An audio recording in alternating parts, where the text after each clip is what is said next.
It begins under the dying light of a mountain road in western Mexico. The air is thin, heavy with smoke drifting from smoldering wreckage. It is just past mid-afternoon, 2:50 p.m. A police convoy of rural patrol cars and unarmored SUVs snakes along a winding mountain highway, between dense trees and steep hillsides, somewhere in San Sebastián del Oeste, Jalisco. They are heading toward the Zona Metropolitana of Guadalajara, their mission routine, a transport, a patrol, maybe a response to cartel activity they've heard whispers of. But none of them know what waits. Inside the lead vehicle, radios crackle with static. Officers joke quietly about their lunch. Unseen, hidden among the trees, masked gunmen lie in wait, rifles glinting under light filtered through foliage. High-caliber weapons. Grenades. The cartel is prepared. They have rehearsed. They control the kill zone. Suddenly, a burning truck blocks the road ahead. Its cab aflame, black smoke billowing upward. The convoy slows. Officers step out. Confusion.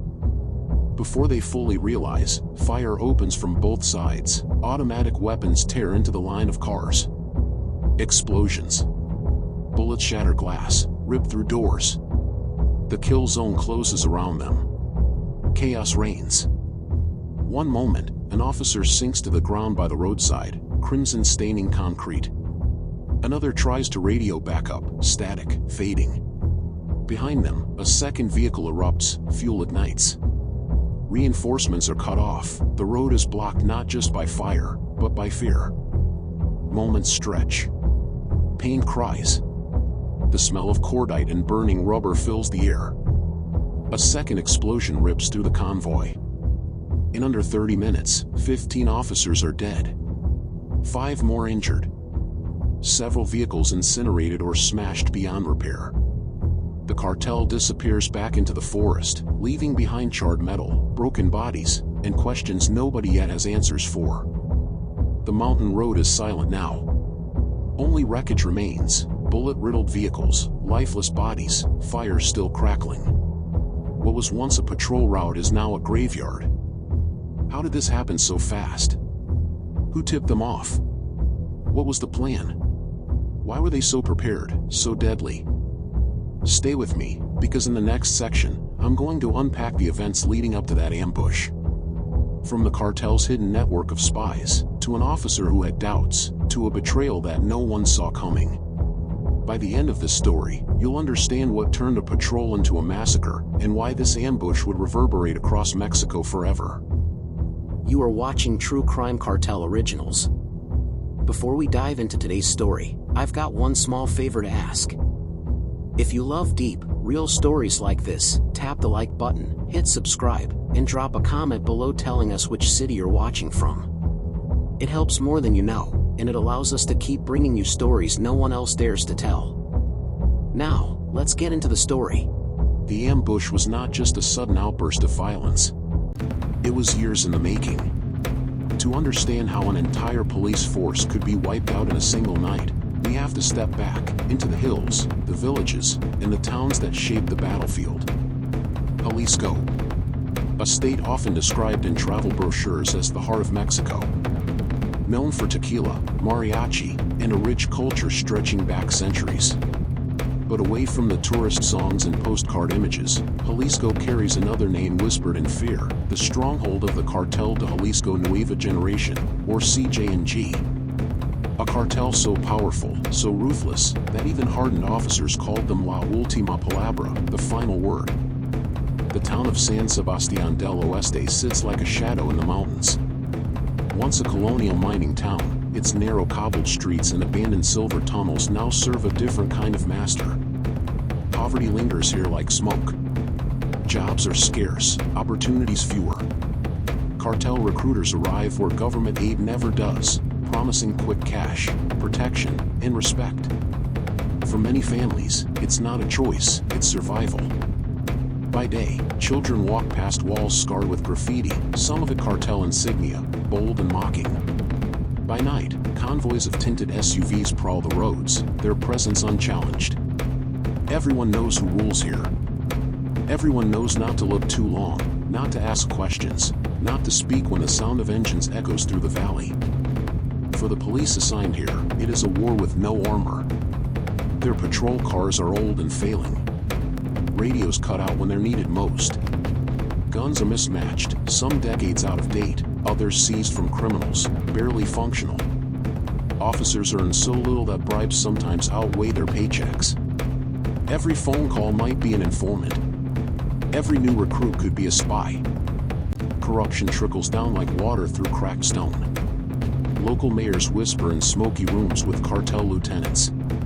Judges are bought, lawyers silenced, journalists vanish. Some cops take envelopes of cash.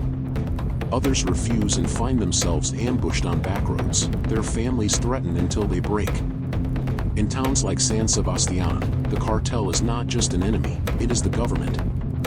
For the ordinary people, life becomes a daily calculation: speak or stay silent, resist or surrender. Mothers lock their doors before sunset. Fathers avoid the highways after dark.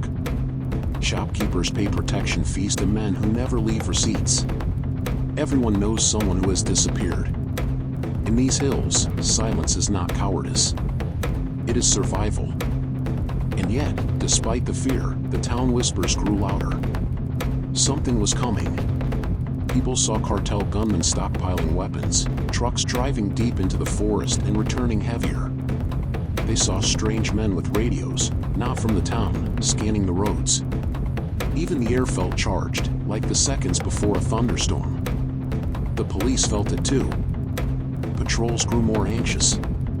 Officers took longer routes, checked their mirrors obsessively, avoided certain roads. They'd laugh at their own nerves during daylight, but at night the fear returned. Deep down, they knew. The cartel wasn't preparing for a skirmish. They were preparing for something far bigger. Still, no one dared to speak out. Not to superiors. Not to the press.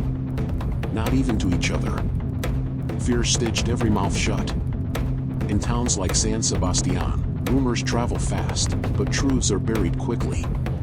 So when villagers whispered, "Se viene algo," something's coming, it was less a prediction and more a warning to stay inside, to pray, to hope it would pass over. Everyone in town knew something was coming.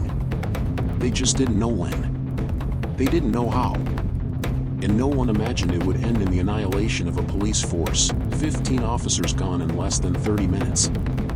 The men of that convoy were not faceless uniforms. They were fathers, brothers, sons. Some were young and hopeful, others hardened by years of service. But all of them carried the same weight, a war they had no chance of winning. Their badges promised authority, but in the hills of Jalisco, those badges were paper shields. Against the cartel, they were outgunned, outnumbered, and outpaid. Each day they put on their uniforms, they weren't thinking of victory. They were thinking of survival. One of them was Officer Hernandez, 36 years old. A father of two, he joined the force not because of ambition but because it was steady work in a place where jobs were scarce.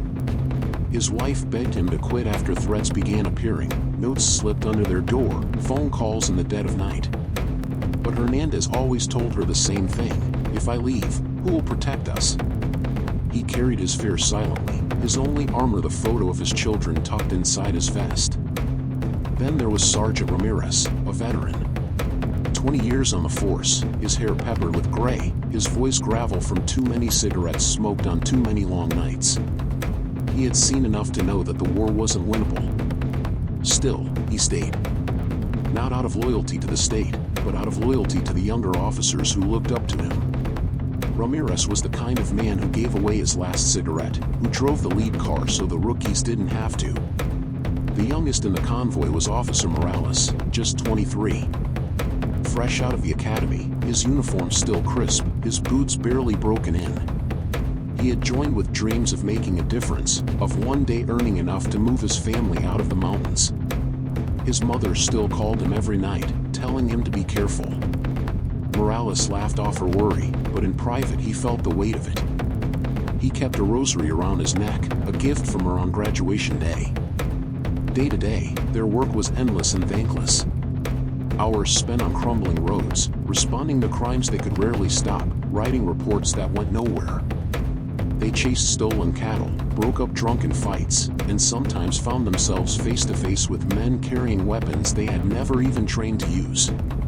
And always, behind the routine, there was the shadow of the cartel, unseen but everywhere.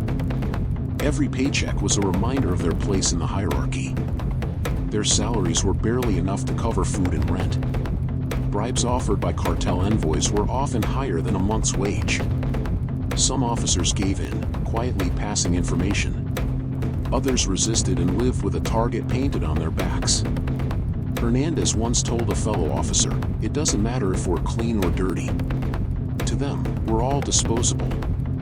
And yet, there was camaraderie. On long nights, they shared jokes to break the silence. They played cards in the station, traded cigarettes, argued about football. For a few moments, they could almost forget the danger outside. But it always returned, crashing back like a wave. A loud noise on the road, a shadow in the trees, each one made their hearts race. Living in constant fear wears a man down. It erodes his sleep, his laughter, his very sense of safety. Some had already lost friends. Funerals were small, quiet affairs, no uniforms, no flags, no speeches. Just grieving families in a closed coffin, because open ones were often impossible. They knew their turn could come any day. Still, they strapped on their vests, loaded their rifles, and climbed back into their battered trucks. The night before the ambush, the mood was strangely heavy. Some officers called home longer than usual. Morales sent his mother a voice message, telling her he'd see her soon. Ramirez spent a long time cleaning his rifle, even though he knew it barely mattered. Hernandez kissed his children goodnight and told his wife not to worry, words that rang hollow even as he spoke them. That night, many would unknowingly say goodbye for the last time. By morning, their patrol would set out as usual. By afternoon, they would drive straight into a trap from which only a few would return. Their stories, their fears, their final words, all leading to the same blood-soaked road in the mountains. In the mountains of Jalisco, whispers traveled faster than the wind. Farmers in the hills claimed they had seen convoys of trucks moving at night, headlights blacked out. Shopkeepers noticed unfamiliar faces lingering in town, men with hard eyes who never bought anything but always seemed to be watching. But in cartel country, whispers stayed whispers. Speaking them aloud was a death sentence. The cartel had been waiting for this moment. Months of preparation, months of silence. Their goal was not just to kill policemen, it was to send a message, written in blood, that no badge could protect against their reach. Weapons flowed in from the border, smuggled in pieces and reassembled in hidden workshops. AK-47s, .50 caliber rifles, grenades. Tools of war, stockpiled for a single day of reckoning. At the same time, the police continued their routine, blind to the storm forming around them. In the dusty station, Officer Morales scribbled notes into his logbook, yawning as he counted down the hours of his shift. Sergeant Ramirez checked the fuel in the trucks, cursing the broken taillight that had never been fixed. To them, it was another ordinary day in an endless cycle of ordinary days. But the cartel wasn't improvising. They had maps of patrol routes, times, and weak points. Informants had been paid handsomely, some were locals, some were insiders. A single call from one of them would light the fuse. In hidden rooms, the cartel commanders studied those maps like generals before a battle. They marked the road, the bend, the blind spot.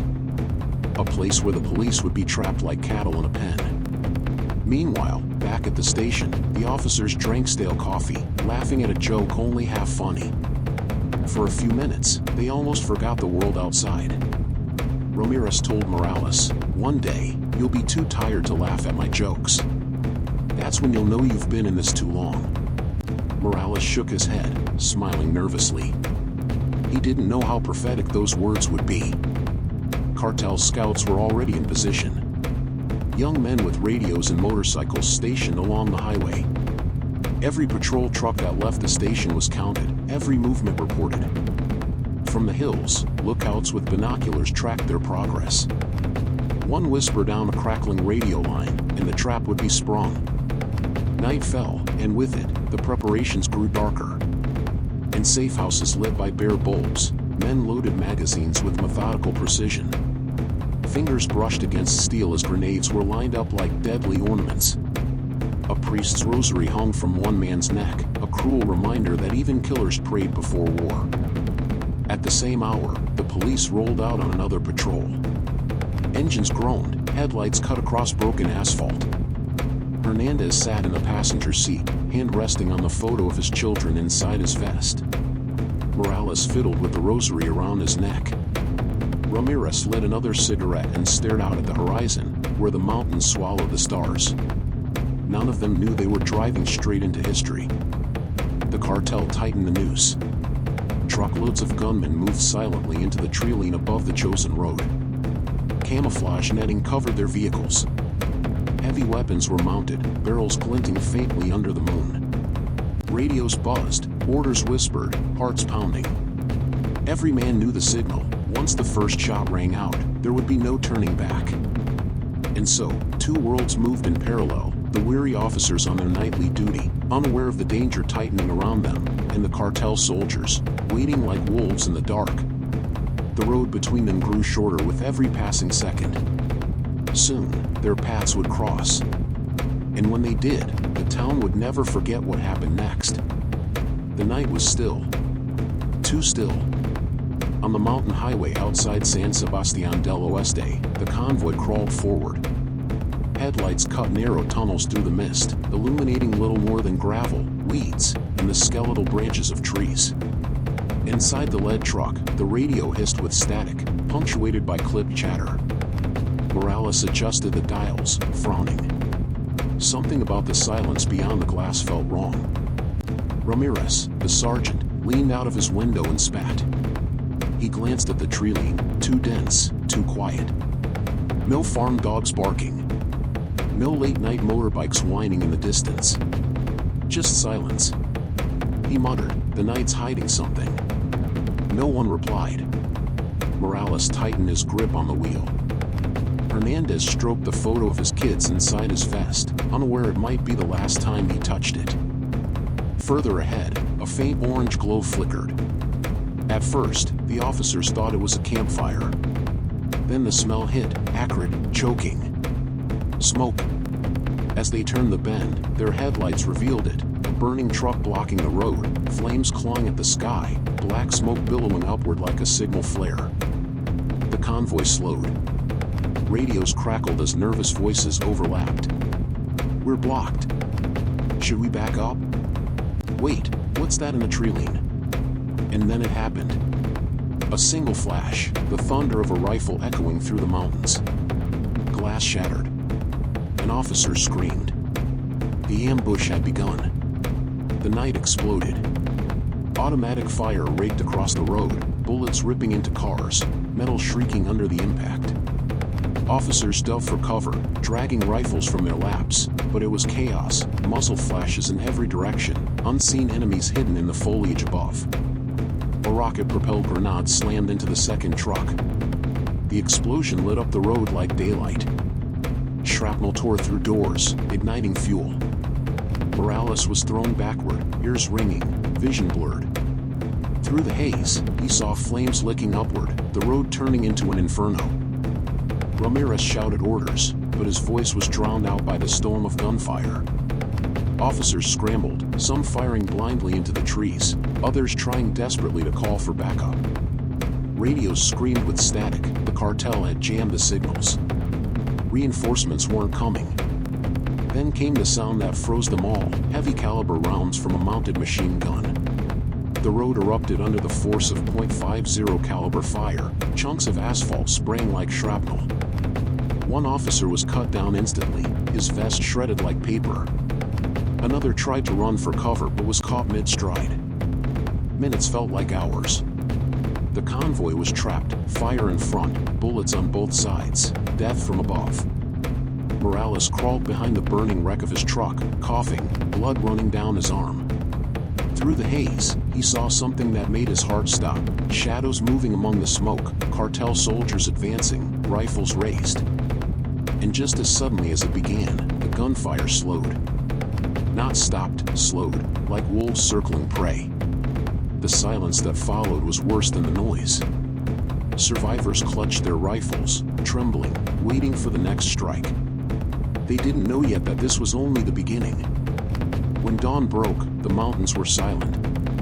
Smoke still curled from blackened husks of patrol trucks, their metal twisted and charred.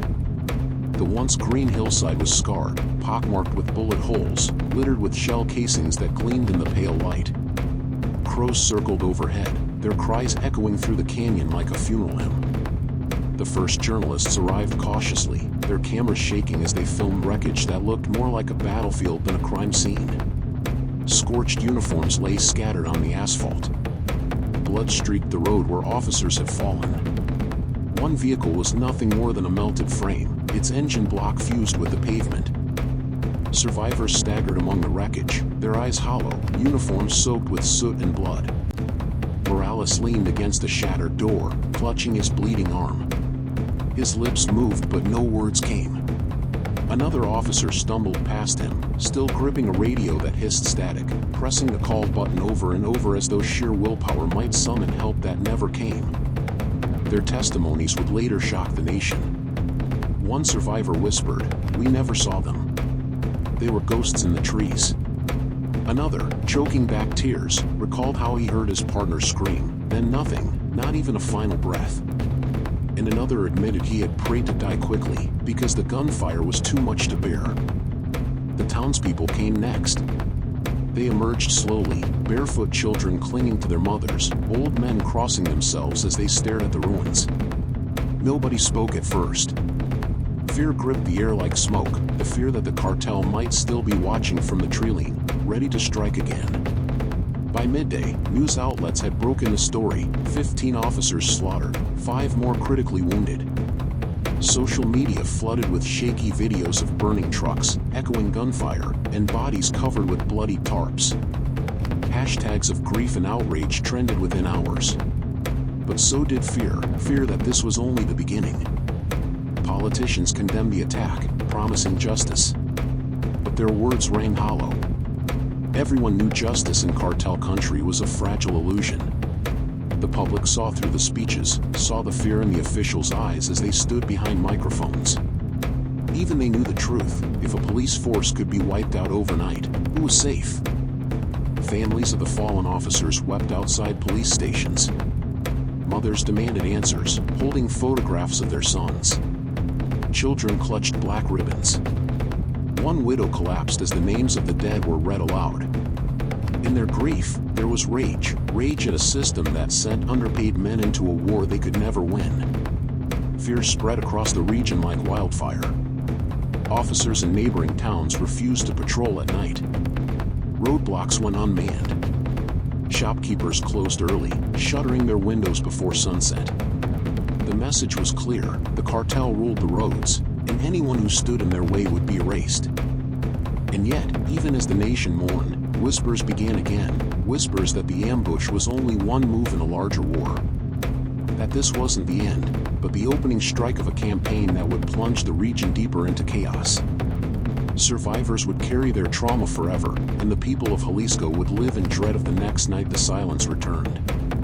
At first, the official story was simple, too simple. Authorities claimed the ambush was a random act of violence, a tragic accident of patrol routes and bad luck.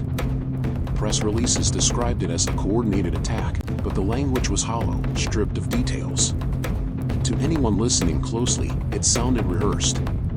But in the cantinas and marketplaces, the whispers were different. Locals didn't buy the story of bad luck. They knew the cartel never struck without precision. Someone, they said, had tipped them off. Someone inside the system. Reporters dug deeper, but their questions were met with locked doors and silence. Files disappeared. Evidence from the ambush site went missing before it could be cataloged. Even the burned vehicles, the strongest proof of what happened, were towed away within days, hidden in a government lot. Soon, more troubling details surfaced. Several officers had reportedly expressed fears in the days leading up to the ambush, concerns about leaks, about being watched. One even told his family he felt the convoy was being sent into something. Hours later, he was dead on that mountain road. And then came the question that nobody wanted to ask aloud: had the police been set up from the inside? Some pointed to rival factions within law enforcement itself, others to cartel infiltrators who wore badges by day and reported to cartel bosses by night. In Mexico, it wasn't unheard of. Entire units had been compromised before. Government officials, under pressure, made promises: new investigations, new arrests, new reforms. But behind closed doors, whispers claimed those very officials had their own ties to cartels, campaign donations, quiet favors, envelopes passed under tables. The fox, it seemed, had been guarding the henhouse. Journalists who pushed too hard paid a price. One reporter who demanded answers vanished on his way home. Another received threats and fled the country. The few who remained wrote in cautious code, hinting at conspiracies without daring to name names. Fear silenced truth. Meanwhile, the survivors' voices were drowned out. Morales insisted the ambush was too perfect, too rehearsed. They knew we were coming, he told investigators. They knew the exact bend in the road. His words never made it into the official report. The conspiracy theories spread. Some believed the ambush was punishment for a failed deal, that the police convoy had stumbled onto cartel territory they weren't meant to see. Others suspected the attack was staged as a warning to higher powers, a bloody demonstration of strength. Nobody could agree, but one truth became undeniable: the truth itself was being buried. And so, the ambush became more than just a massacre. It became a symbol, not only of cartel power, but of a system too rotten to protect its own men. Families demanded justice. Citizens demanded truth. But all they got were excuses, denials, and silence. The mountain road remained stained with blood, and the questions that haunted it were left to rot in the shadows. The morning after the ambush, the entire region shook.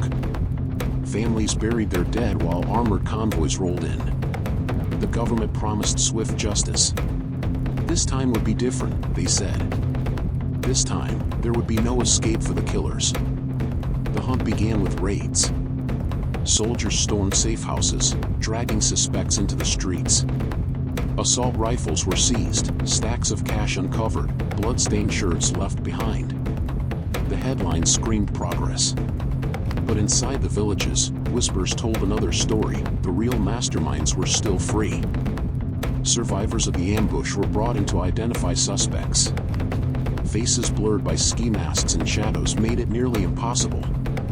More than once, an innocent man was dragged away, while the true assassins slipped deeper into the hills. Justice felt more like a performance than a pursuit.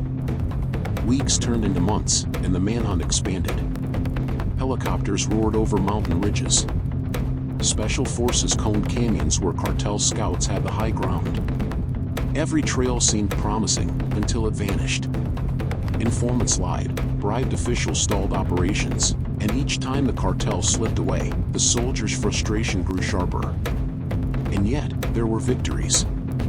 One cartel lieutenant, known only as El Sombra, was cornered after a bloody shootout. His capture was paraded on national television. But behind the cameras, soldiers whispered that he was only a scapegoat, a sacrificial pawn offered up to keep the public quiet.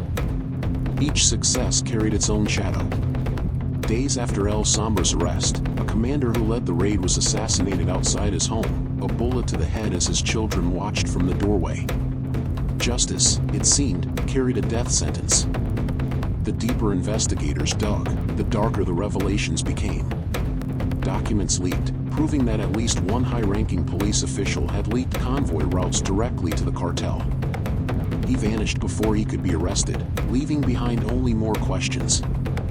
Even the military wasn't immune. Soldiers spoke of betrayal from within, raids aborted at the last minute, cartel strongholds mysteriously emptied before arrival. Someone was feeding information from the inside. Every step forward was matched by 2 steps back. And yet, the hunt pressed on. Families demanded justice. Politicians demanded results. Soldiers, weary and bruised, marched back into the mountains, into towns that feared them as much as they feared the cartel. Each firefight, each arrest, each body bag brought the illusion of progress, but behind it all, the same question remained unanswered: who had betrayed them that night? Every time it seemed the hunt was over, another revelation cracked the ground open again. Arrests that looked final turned out to be meaningless. Names whispered in confession halls revealed new layers of betrayal. It was no longer clear if justice was even possible, or if the hunt itself was only feeding the cycle of blood. The ambush was over in hours, but its shadow stretched across years. What began as a single night of violence became a permanent scar on the town, a wound that never healed. Burned-out patrol cars remained as rusted monuments on the roadside, silent reminders of a promise the state could not keep. For the families, time did not move forward. Mothers clutched photographs of sons who never came home. Children grew up hearing stories of fathers who died in uniforms that offered no protection. Their grief was passed down like heirlooms, a cycle of pain and silence. The town itself became a ghost of what it once was. Businesses closed early. Streets emptied before sundown. The laughter of children vanished, replaced by whispers and locked doors. Trust dissolved. Neighbors watched one another with suspicion, wondering who had spoken to the cartel, who had given away the police that night. Across Mexico, the ambush became a turning point. Cartels grew bolder, their attacks more ruthless, their enemies more afraid. If an entire police force could be wiped out overnight, what hope did smaller towns have? The message was clear: the cartel's power was absolute. Survivors spoke of nightmares they could not escape. The sound of engines approaching still sent chills down their spines. The crack of fireworks on holidays felt like gunfire. Trauma rewired their lives, long after the bullets stopped flying. But the deepest wound was the unanswered question: who gave the order? Whispers pointed to rival cartels, to government officials, even to men within the very police force that died. Every theory opened new doors, and closed none. Journalists who dug too deeply into the truth met violent ends. Files disappeared from archives. Testimonies were sealed away. The truth seemed to slip further into the darkness with each passing year, leaving only fragments and fear. For the cartel, the ambush became legend. A story told to frighten enemies and recruit the young. For the government, it became an embarrassment buried under official speeches and empty promises. For the people, it was a nightmare they were forced to live with. Years later, children who were once shielded from the truth grew old enough to ask questions. Why did they die? Who betrayed them? And still, no one could give an answer that satisfied. The silence itself became the answer. Some truths are too dangerous to speak aloud. The ambush ended one night, but its legacy never did. The town was scarred, the families broken, the war forever changed. And as history recorded another statistic, one question still lingered, unanswered, unforgotten. Who really gave the order, and why? The night of the ambush ended long ago. The fires burned out, the gunfire silenced, the bodies buried. But the truth never surfaced. Every official report told a different version of events. Every survivor remembered details that never aligned. Somewhere between the contradictions lay the truth, erased, buried, hidden. Whispers spread like wildfire. Was it a rival cartel exacting revenge? Was it corrupt officials inside the very force that perished? Or was it something darker, a conspiracy that reached into the highest levels of power? The families still ask. Survivors still wonder. Journalists still search. But each time, the trail grows colder, as though someone, or something, ensures the truth will never surface. And yet, the ambush refuses to fade from memory. Each year, on the anniversary, the silence of that night echoes louder than words. It is a reminder, carved into history, that justice was promised but never delivered. The unanswered question lingers like a ghost. Who betrayed them? Who gave the order? The voices of the dead seem to whisper the same plea: tell our story. Don't let them bury us again. To this day, no one knows who betrayed them. No investigation has dared to speak the full truth. And maybe the truth is still out there, buried under secrets, waiting for the right moment to resurface. And so the story ends where it began, in fear, in silence, in shadows. But the shadows never last forever. What if one day, someone uncovers the missing piece? What if the real story emerges? The thought is both terrifying and inevitable. The truth is still out there.